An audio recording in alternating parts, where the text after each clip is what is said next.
හැමෝම සාදරයෙන් පිළිගන්නවා ගැටයා TV සීරියස් රීකැප් channel එකට. අද මම Weak Hero Class 1 කියන දකුණු කොරියානු ක්‍රියාදාම කතාමාලාව ගැන පැහැදිලි කරන්නයි යන්නේ. ඉස්සරහට එන දේවල් ගැන පරිස්සමෙන් ඉන්න. පාර්ක් ජී හූන් යනු අසාමාන්‍ය දක්ෂතා ඇති උසස් පාසල් ශිෂ්‍යයෙකි. ඔහුට තම මනසෙහි සංකීර්ණ ගණිතමය සමීකරණ විසඳාගත හැකි අතර එම ආධාරයෙන් ඔහු දෛනික ක්‍රියාකාරකම් සිදු කරයි. ඔහු ගණිතය භාවිතා කරමින් දුවනවා, සෙල්ලම් කරනවා, සටන් කරනවා. නමුත් දක්ෂයෙකු වීම මිලාදිකයි. ජී හූන්ට සමාජ ජීවිතය ශුන්‍යයි. ඔහු මුළු දවසම අධ්‍යයනය කරන අතර කිසිවෙකු සමග කතා කරන්නේ නැත. ජී හූන් ජීවිතේ කවදාවත් hina වෙලා නැති බවට කටකතා පැතිරෙනවා. මේ නිසා ඔහුට යාළුවෝ නැහැ. ඇත්තටම ඔහුගේ පන්තියේ හැමෝම ඔහුව හඳුන්වන්නේ මෝඩෙක් කියලා. නමුත් ජී හූන් ඒ ගැන තැකීමක් කරන්නේ නැහැ. ඔහු බැරෑරුම් ලෙස සලකන එකම දේ ඔහුගේ විභාග පමණයි. දිනක් ඔහු අධ්‍යයන කටයුතුවල විශිෂ්ටත්වය වෙනුවෙන් කීර්තිමත් සම්මානයක් දිනාගනී. මේ නිසා සීලුම සිසුන් ඊර්ෂ්‍යා කරයි. විශේෂයෙන් පන්තියේ හිරිහැර කරන්නා වන සූග්‍යොම්. ඉතින් ඔහු ජී හූන්ට පසුපස යාමට තීරණය කරයි.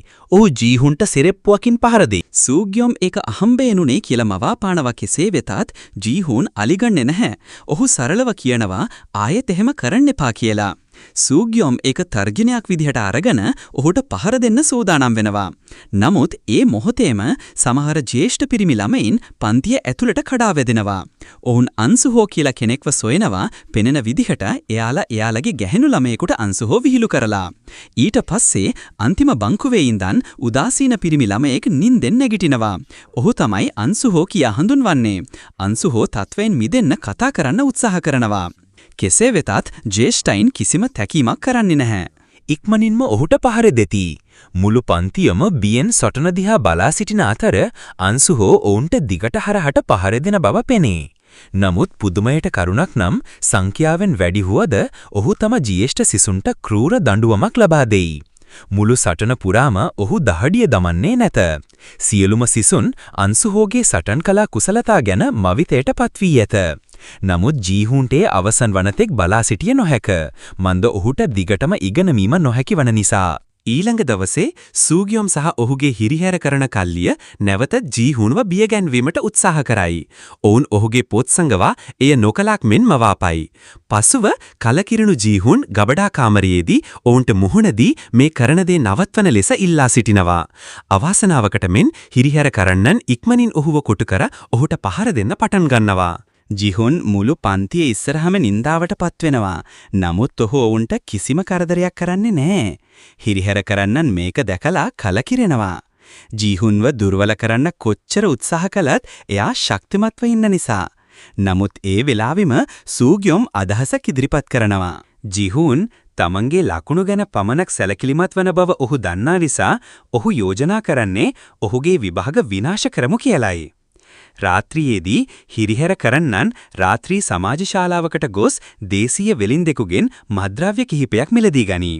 සූක්‍යුං ෆෙන්ටනයිල් පැච් පැකට්ටුවක්ද මිලදී ගනී. එය මිනිසුන්ට මායාවන් පෙන්නන සහ වමනය ඇතිකරන නීති විරෝධී ද්‍රව්‍යයකි. පසුදා පන්තියට අලුත් ශිෂ්‍යයෙක් පැමිණෙනවා. ඔහු බයම්සියාක් ලැජ්ජාශීලී හා කම්මැලි පුද්ගලයෙක්. ධනවත් ඇමතිවරයෙකුගේ පුතෙක්. හිරිහැර කරන්නා වන සූගියොම් වහාම ඔහුව තම ඊළඟ ඉලක්කය ලෙස හඳුනාගනී. ඉතින් ඔහු ටිකක් පර්යේෂණ කර සොයාගන්නවා බයම්සියාක් ඇත්තටම පාසල් මාරු කළේ කලින් පාසලේදී ඔහුට අධික ලෙස හිරිහැර කළ නිසා බවයි. සූගියොම් මෙම තොරතුරු භාවිතා කර නීති විරෝධී දෙයක් කිරීමට බයම්සියාක්ව බ්ලැක්මේල් කරන්න පටන් ගන්නවා. සූගියම් බිම්සියොක්ව බය කරනවා. කලින් ඉස්කොලේ වුණ දේවල් කාටවත් කියන්න ඕන නැත්තම් විභාගය අතරතුර ජී හූන්ගේ සමේ මන් දෙන මද්ද්‍රව්‍ය අලවන්න කියලා කියනවා. විභාග පැයකින් ආරම්භ වීම නියමිත නිසා ඔහුට අවශ්‍ය වන්නේ බිම්සියොක් විසින් ජී හූන්ගේ බෙල්ලේ ෆෙන්ටනයිල් පෙල්ලම එලවීමටයි. බයම්සියාක්ට එකඟ වීම හැර වෙනත් විකල්පයක් නැත. ඉතින් විභාගයේ ආරම්භ වූ වහාම ඔහු ජී හූන්ගේ පිටුපසින් ගසා දක්ෂ ලෙස මද්ද්‍රව්‍ය පැල්ලම බෙල්ල මත අලවයි. ජීහුන් අහනවා බිම්සියොක්ගෙන් ඇයි මගේ බෙල්ලට ගැහුවේ කියලා. නමුත් බයම්සියක් බොරුවට කියනවා ඔහුගේ බෙල්ලේ සිටි මැස්සෙක පළවා හරින්න ගැහුවේ කියලා. ඉක්මනින්ම ජීහුන්ට කරකැවිල්ල දැනෙන්නට පටන් ගන්න අතර ඔහු ඉක්මනින්ම බාත්රූම් එකට යන්න තමා සැරසෙන්නේ. බාත්රූම් එකේ ඔහු පැය ගණනක් වමනය කරන අතර ඔහු ආපසු පැමිණෙන විට විභාගය දැනටමත් අවසන් වී ඇත. තම ජීවිතේ පළමු වතාවට අසමත් වීමට යන බව වටහාගත් විට ජීහුන්ට සූගිය මැතුළු කණ්ඩායම ගැන තරහක් එනවා කියලා අපිට පින්නනවා. ඔහු පෑනක් අල්දාගෙන හිරිහැර කරන්නන් දෙසට යන්නේ ඔවුන්ට දඬුවම් කිරීමට යා. අතරමඟදී සියල්ල මන්දගාමි චලිතයකට හැරෙන අතර ජීහුන් ඔහුගේ චලනයන් ගණනය කිරීමට ඔහුගේ අසාමාන්‍ය මොළය භාවිතා කරයි. ඉන්පසු ඔහු ඝනපොතක්ගෙන සූගියම්ගේ මුහුණට කෙලින්ම පහර දෙයි. අසල සිටි හිරිහැර කරන්නාගේ යාළුවා ප්‍රතික්‍රියා කිරීමට උත්සාහ කළ නමුත් ජීහුන් පෑනෙන් ඔහුගේ අතට ඇන දමනවා. ඉන්පසු ඔහු සූගිහුන්ගේ මුහුණ තිර රැද්දකින් වසා නැවත නැවතත් පොතෙන් ඔහුගේ හිසට පහර දෙයි. දඬුවම කොතරම් දරුණුද යත් සියලුම සිසුන් බියෙන් බලා සිටි වාසනාවකට මෙන් ජීහුන් සූගිහුන්ව මරා දැමීමට පෙර පන්තියේ සටන් කලා විශේෂඥයෙක් වූ අන්සු හෝ ඔහුව නවත්වයි. ඉන්පසු තුවාල වී ඇති සූගිහුන්ව ප්‍රතිකාර කිරීමට රෝහලට අරගෙන යයි. ඔහුගේ මව ඔහු අසල සිටින අතර ඕ හිරිහැරයට ලක් වී ඇති බව ඇය පවසයි. ඉක්මනින්ම ජීහුන් පාසලේ විදුහල්පතිවරයා සමග පැමිණ සමාව අයද සිටි. කෙසේ වෙතත් සූගිහුන්ගේ මව ජීහුන්ව පාසලෙන් නිරපා හරින්න කියලා විදුහල්පතිට කියනවා. ඔහු අනෙක් සිසුන්ට හානි කළ හැකි පිරිමි ළමයෙක් බව කියමින් මෙය ඇසූ ජීහුන් සූගිහුන් බෙල්ලේ ඇලවූ මත්ද්‍රව්‍ය පැල්ලම එළියට අරන් කියනවා ඇගේ ළමයා නීති විරෝධී ද්‍රව්‍ය සමග කටයුතු කරන කෙනෙක් කියලා. මේක දැනගත්ත විදුහල්පතිනිය කම්පැනියට පත්වෙනවා. ඒ නිසා ජීහුන්ට දඩුවම් කිරීම වෙනුවට ඇය සූගිහුන්ට බැනවදිනවා. දවසේ ජීහුන් පන්තියට ඇතුළු වූ විට සියලුම සිසුන් ඔහුට ගෞරවයෙන් සලකනවා. හිරිහැර කරන්නන් පවා ඔහුට බිය වෙති. බියම් සොක් එයා අතින් උන වැරද්දට සමාව අයදීමට උත්සාහ කළත් ජීහුන් ඔහුව නොසලකා හැර එතනින් යනවා මේ අතර. සූක්‍යුම් ඔහුට මැරකල්ලියේ ඥාති සහෝදරයා වන සොක්ඩේ විසින් රෝහලේදී බැලීමට පැමිණෙනවා. ජීහුන් ඔහුට කරපු සිදුවීම් වලින් නින්දාවට පත්වුන නිසා සූක්‍යුම් පලිගැනීමට තමා හදන්නේ ජීහුන්ගෙන්. ජීහුන්ට දඬුවම් කිරීම සඳහා ඔහු තම ඥාති සහෝදරයාට විශාල මුදලක් ගෙවයි. දින කිහිපයකට පසු සූක්‍යුම් අවසානයේ සුවය ලබා ඔහුගේ සැලැස්ම ක්‍රියාත්මක කරනවා. ජීහුන් ඉස්කූල් ඉවර වෙලා එනකම් බලන් හිටපු මැරකල්ලියේ ජීහුන්ට ගහලා එතනින් අරගෙන යනවා කියලා අපිට පෙන්නනවා. මේක දැකපු බිම්සියොක් පන්තියේ දක්ෂ සකන්කරුවෙකු වන අන්සුහෝට ගිහින් කියනවා අන්සුහෝ බිම්සියොක්වත් දාගෙන ජීහුන්ව හොයන්න පිටත් වෙනවා. මේ අතරතුර මැරකල්ලියේ ජීහුන්ට ගහනවා කියලා අපිට පෙන්නනවා. ජීහුන් යාට පුළුවන් විදිහට මැරකල්ලි එක්ක සටන් කරනවා.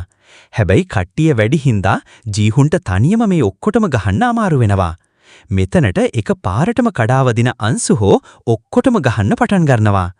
අන්සුහෝ සහ ජීහුන් දෙන්න එකතු වෙලා මේ සේරටම දිගට හරහට ගහනවා. මේ නිසා මැරකල්ලිය මෙතරින් පැනලා දුවනවා. අවසානයේ යාළුවෝ තුන්දෙනා චැට් එකක් දාගෙන මෙතරින් යනවා. බිම්සියොක් එයාගේ නුණ වරදට සමාව ගන්න ඕන නිසා එයා ගානේ රෑ කෑම අරන් දෙනවා. අවසානයේ තුන්දෙනා සතුටින් කෑම ගන්නවා. කතාව ඉවර වෙන්න කලින් අපිට පෙන්නවා ගිල්සූ කියලා කෙනෙක්ව මෙයා කතාවට සම්බන්ධ වෙන්නේ කොහොමද කියලා අපි ඊළඟ එපිසෝඩ් එකෙන් බලමු. මේ වගේ තවත් මූවීස් බලන්න ඕන නම් අනිවාර්යෙන් සබ්ස්ක්‍රයිබ් කරලා පුළුවන් නම් ෂෙයා පාරකතු දාලා පොඩි සපෝට් එකක් දෙන්න කියලා මම ඉල්ලනවා. එහෙනම් ඊළඟ මූවී එකෙන් හම්බෙමු. හැමෝටම සුබ දවසක්.